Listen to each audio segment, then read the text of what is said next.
আজকে আমরা কথা বলবো ইন্ডিয়ান প্রিমিয়ার লিগ মানে আইপিএল নিয়ে, কিন্তু শুধু ক্রিকেট নিয়ে নয়, বরং এর পেছনের অবিশ্বাস্য বিজনেস মডেলটা নিয়ে। কিভাবে একটা ক্রিকেট লিগ একটা বিশাল টাকার মেশিনে পরিণত হলো, চলুন আজ সেটারই ব্যবচ্ছেদ করা যাক। শুরুই করা যাক এই সংখ্যাটা দিয়ে, $12 বিলিয়ন। ভাবা যায়? এটাই কিন্তু 2024 সালে আইপিএলের ব্র্যান্ড ভ্যালু। মানে বুঝতেই পারছেন, এটা কোনো সাধারণ ক্রিকেট লিগ নয়, এটা একটা ফিন্যান্সিয়াল পাওয়ার হাউস। এই গ্রাফটা একবার ভালো করে দেখুন। 2008 সালে এর ব্র্যান্ড ভ্যালু ছিল মাত্র $1 বিলিয়ন, আর এখন সোজা 12 বিলিয়ন, মানে মাত্র 15-16 বছরে এই গ্রোথ এক কথায় অবিশ্বাস্য। তো প্রশ্নটা হচ্ছে, মাত্র 2 মাসের একটা ক্রিকেট টুর্নামেন্ট কিভাবে এত বড় একটা গ্লোবাল ফিনান্সিয়াল জায়ান্টে পরিণত হলো? এর পেছনের আসল রহস্যটা কি? চলুন টাকাটা কোথা থেকে আসছে সেই সূত্র ধরেই এগোনো যাক। আচ্ছা, তাহলে চলুন বিষয়টার একদম গভীরে যাওয়া যাক। সবার আগে কথা বলবো সেন্ট্রাল মানি পট নিয়ে, মানে সেই জায়গাটা যেখান থেকে আসলে বিলিয়ন বিলিয়ন টাকাটা আসছে। আর এই পুরো টাকার ব্যবস্থাপনার দায়িত্বে আছে বিসিসিআই। বিসিসিআইয়ের আয়ের কিন্তু অনেকগুলো সোর্স আছে, কিন্তু এর প্রায় পুরোটাই আসে মূলত দুটো বিশাল জায়গা থেকে। আর এই দুটো সোর্সই হলো আইপিএলের পুরো ইকোনমিক মডেলের ফাউন্ডেশন। প্রথম আর সবচেয়ে বড় সোর্সটা হলো মিডিয়া আর ব্রডকাস্টিং রাইটস।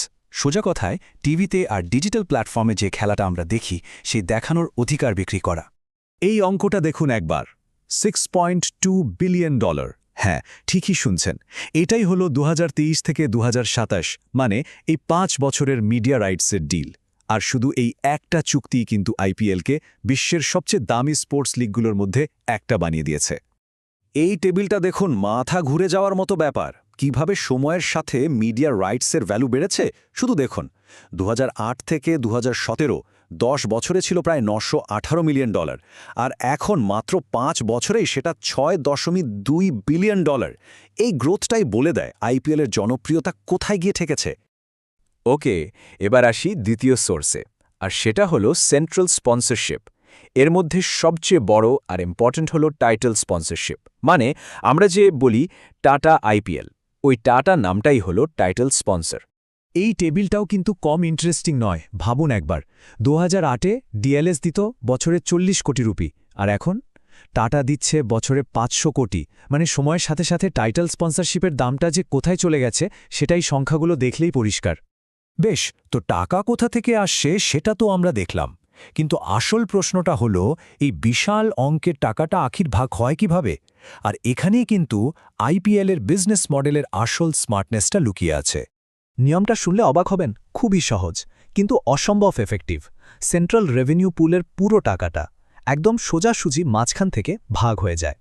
এই চার্টটা দেখলেই ব্যাপারটা জলের মতো পরিষ্কার হয়ে যাবে।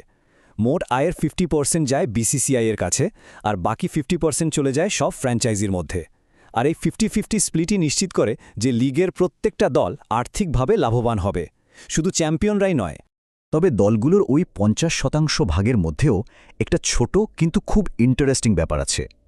ওই 50%-র মধ্যে 45% সব দলের মধ্যে একদম সমানভাবে ভাগ করে দেওয়া হয়, কিন্তু বাকি যে 5% সেটা দেওয়া হয় পারফরম্যান্সের ওপর ভিত্তি করে।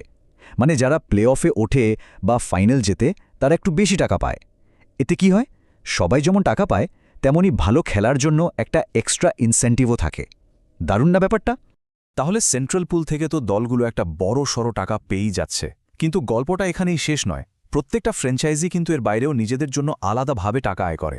চলুন এবার দেখা যাক সেই দিকটা। এই স্লাইডটা দুটো আয়ের ধরনের পার্থক্যটা খুব সহজে বুঝিয়ে দিচ্ছে। একদিকে আছে সেন্ট্রাল রেভিনিউ, যেটা বিসিসিআই কালেক্ট করে আর সবার মধ্যে ভাগ করে দেয়, আর অন্যদিকে আছে ফ্র্যাঞ্চাইজি রেভিনিউ, যেটা দলগুলো নিজেরাই জেনারেট করে। যেমন ধরুন লোকাল স্পন্সর, টিকিট বিক্রি, জার্সি আর অন্য সব মার্চেন্ডাইজ বিক্রি করে। আর এই টাকাটার পুরোটা কিন্তু দলের কাছেই থাকে। আর এই নিজস্ব আয়কে কিন্তু একদম ছোটখাটো ভাবলে চলবে না। মিডিয়া এক্সপার্টদের মতে মুম্বাই ইন্ডিয়ান্স বা চেন্নাই সুপার কিংসের মতো টপ টিমগুলো শুধু স্পন্সরশিপ থেকেই বছরে 100 থেকে 150 কোটি টাকা আয় করে ফেলে।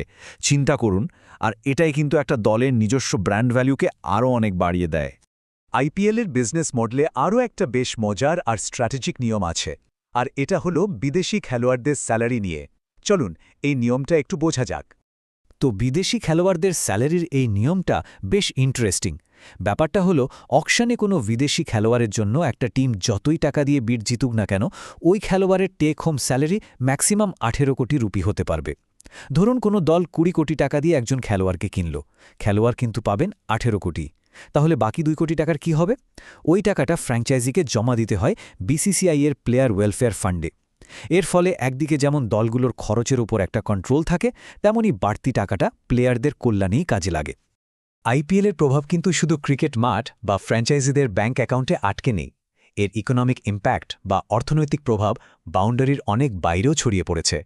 এই ডেটাগুলো একবার দেখুন, তাহলেই বুঝবেন আইপিএলের প্রভাবটা অনেকটা পুকুরে ঢিল ছোড়ার মতো, যার ঢেউ চারদিকে ছড়িয়ে পড়ে। এটা শুধু স্পোর্টস ম্যানেজমেন্ট বা অপারেশনে প্রায় 32,000 চাকরি তৈরি করে না, বরং ট্যুরিজমকেও বিশাল বুস্ট দেয়। প্রতি বছর প্রায় 45,000 হোটেল রুম বুক হয় এর জন্য। শুধু তাই নয়, মিডিয়া, অ্যাডভার্টাইজিং, ডিজিটাল ইকোনমি সবাইকে এগিয়ে নিয়ে যায়। এমনকি যে শহরগুলোতে খেলা হয় সেখানে খাবারের বিক্রি 30% বেড়ে যায়। মানে এর প্রভাবটা সত্যিই বিশাল। তো আইপিএলের ভ্যালুয়েশন যেভাবে রকেটের গতিতে বাড়ছে, তাতে শেষমেশ একটা বড় প্রশ্ন কিন্তু এসেই যায়। আচ্ছা, এই বিজনেস মডেলটা কি ভবিষ্যতে সারা বিশ্বের স্পোর্টস ফাইন্যান্সিংয়ের চেহারাটাই বদলা দেবে? হয়তো এর উত্তরটা একমাত্র সময় দিতে পারবে।